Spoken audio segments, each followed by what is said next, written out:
China, the world's largest consumer of iron ore, is strategically diversifying its resources away from the heavy reliance on Australia and Brazil.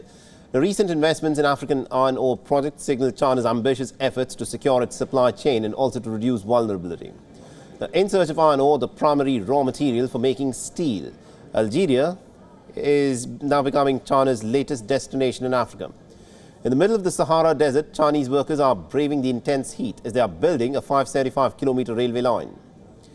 Now, the workers of the state-owned China Railway Construction Corporation, along with Algerian state-owned civil engineering company, are preparing the ground to lay the tracks between the Gara Jibelet iron ore mine in Algeria's southwest province of Tindouf and Béchar at its border with Morocco, to connect one of the world's largest iron ore mines to Algeria's national rail network. The railroad is said to have a total of about 40 stations between the 2 points. Now, the Gara Jibelet project is part of China's railway diplomacy that will see the construction of 6,000 kilometers of tracks across the North African nation.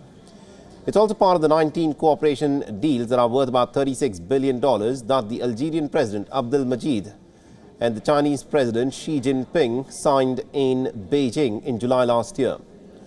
Now, the construction of this railway line is seen as mutually beneficial for China and Algeria.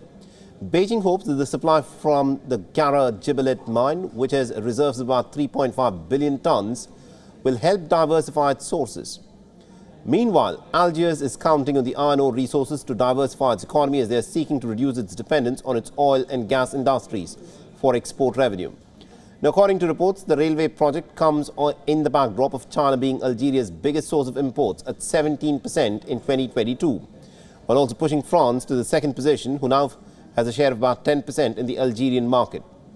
In 2022, China had exported nearly about $7 billion of goods to Algeria, while the Algerian exports back to China were less than $2 billion. For all the latest news, download the WION app and subscribe to our YouTube channel.